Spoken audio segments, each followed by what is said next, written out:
नमस्कार, prime news पर ground zero देख रहे हैं आप। मैं हूं आपके साथ पूजा मोहन पांडे। बुलेटिन की शुरुआत करते हुए आपको कुछ अहम खबरें बताएंगे इस बुलेटिन के दौरान, जो कि आपसे संबंध रखती हैं, देश की तासीर और तस्वीर से संबंध रखती हैं और जिन खबरों से आपको बाखबर रहना चाहिए। खबरें कौन सी होंगी? रायबरेली में राहुल गांधी मौजूद हैं, 2 दिवसीय दौरा था और इस दौरान उन्होंने विवादित बयान दिया है। क्या किया है विवादित बयान, क्या दिया है विवादित बयान, जिसके बाद सियासत हाई हो गई है? पूरी जानकारी आपके साथ साझा करेंगे।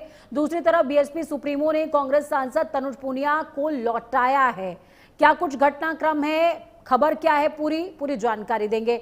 दूसरी तरफ देहरादून से खबर है जिसमें पेनेशिया हॉस्पिटल का जिक्र जरूरी, जहां पर अग्निकांड हुआ, कई लोगों की मृत्यु हो गई जबकि कई लोग घायल हो गए। किस वजह से यह हादसा हुआ है और किन चीजों से आपको सावधान रहना चाहिए, ये पूरी जानकारी साझा करेंगे। ट्विशा केस में आज भोपाल कोर्ट में अहम सुनवाई होने वाली है। क्या कुछ होगा कोर्ट का रुख और किस तरीके से पूरे केस की पैरवी हो रही है, पूरी जानकारी साझा करेंगे। बुलेटिन की शुरुआत रायबरेली की खबर के साथ। रायबरेली में राहुल गांधी का विवादित बयान सामने आया है। बड़ी अपडेट आपके साथ साझा करें। राहुल गांधी के बयान पर सियासी संग्राम छिड़ा हुआ है। पीएम नरेंद्र मोदी और शाह पर आपत्तिजनक बयान। राहुल गांधी ने पीएम नरेंद्र मोदी और शाह को गद्दार कहा है। आपका प्रधानमंत्री और गृह मंत्री गद्दार है। रायबरेली में जनसभा को संबोधित कर रहे थे राहुल गांधी। बीजेपी ने देश को बेचने का काम किया है। राहुल गांधी के गद्दार वाले बयान पर बीजेपी भड़क उठी है। कांग्रेस नेता और लोकसभा में नेता प्रतिपक्ष की भूमिका निभा रहे राहुल गांधी के एक बयान ने देश में सियासी पारा चढ़ा दिया है। अपने संसदीय क्षेत्र रायबरेली के दौरे पर पहुंचे राहुल गांधी ने प्रधानमंत्री नरेंद्र मोदी और गृह मंत्री अमित शाह के खिलाफ बेहद आपत्तिजनक शब्दों का इस्तेमाल किया। एक जनसभा के दौरान राहुल गांधी ने सीधे तौर पर देश के प्रधानमंत्री और गृह मंत्री को गद्दार कहा है। राहुल गांधी ने आरोप लगाया कि बीजेपी ने देश को बेचने का काम किया है। राहुल गांधी के इस बयान के बाद बीजेपी पूरी तरह हमलावर हो गई है और राहुल गांधी से देश से माफी मांगने की मांग की जा रही है।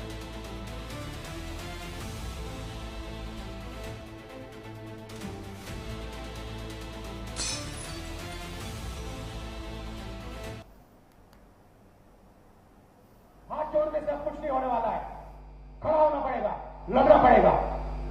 दिल से आपका धन्यवाद करता हूं, आप दूर दूर से आए, गर्मी में आपने बात सुनी, मगर अब जब आप घर जाओगे, जब ये आरएसएस के कार्यकर्ता आपके सामने आएंगे, नरेंद्र मोदी की बात करेंगे, अमित शाह की बात करेंगे, उनसे आप सामने उनको कहो कि आपका प्रधानमंत्री गद्दार है, आपका होम मिनिस्टर गद्दार है, आपका संगठन गद्दार है, आपने हिंदुस्तान को बेचने का काम किया है, आपने हमारे संगठन, आपने हमारे संविधान पर आक्रमण किया है, आपने अंबेडकर जी पर आक्रमण किया है, आपने वीरापासी जी पर आक्रमण किया है, आपने गांधी जी पर आक्रमण किया है। खुल के उनसे कहिए। देखिए, वो कहते हैं मोहब्बत की दुकान पर है गाली गलौज, अपमान, नफरत के भाईजान। जिस प्रकार की भाषा राहुल गांधी ने ओबीसी समाज से, गरीब समाज से आने वाले प्रधानमंत्री के लिए की है, उनको गद्दार कहना, ये दिखाता है उनके संस्कार किस प्रकार के। और कांग्रेस ये इस प्रकार की भाषा पीएम के लिए इस्तेमाल करे, इसमें कोई हैरानी की बात नहीं। 150 गालियां दी है उन्होंने, तो प्रधानमंत्री मोदी जी की माता जी को बिहार चुनाव में गाली दी। यही राहुल गांधी ने कहा कि लाठी डंडे से मोदी जी को मारेंगे। कांग्रेस के नेताओं ने बोला कब्र खुदेगी मोदी की। खड़गे जी ने भी बोला सांप है, रावण है। तो ये बार बार, क्योंकि पीएम ओबीसी समाज से है, वो गरीब समाज से आते, तो उनको गाली देने का कार्य करते हैं और ये उनकी मानसिकता को भी दर्शाता है। जहाँ तक गद्दारी की बात है, तो राहुल गांधी जी, आप अपने परिवार का इतिहास देख लो। हर क्षण और हर मोमेंट में गद्दारी करने का काम किसने किया है? अक्साई चीन देकर, पीओके देकर, 71 में मौका था तो पीओके न लेकर, और 26/11 के बाद पाकिस्तान पर कोई हमला न करके, मुझे लगता है कि देश को समझ में आ जाता है। देखिए, वो कहते हैं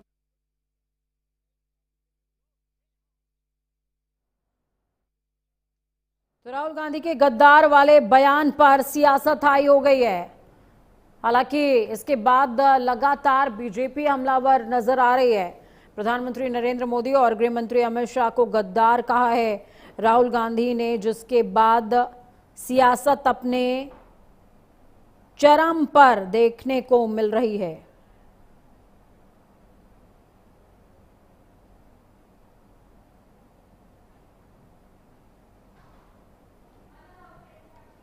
गद्दार वाला वार, सियासत जोरदार।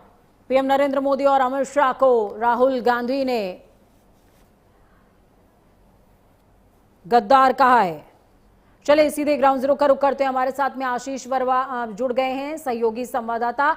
आशीष, हम सभी जानते हैं कि कांग्रेस और बीजेपी के बीच की ये तकरार नई नहीं है, लेकिन राहुल गांधी इतने सारे केसेस, इतने सारे एफआईआर के बावजूद जब इस तरीके का बयान देते हैं तो ये सोचने पर हर कोई मजबूर होता है कि इस तरीके के बयान क्यों। अब उन्होंने प्रधानमंत्री और गृह मंत्री दोनों को गद्दार कह दिया है।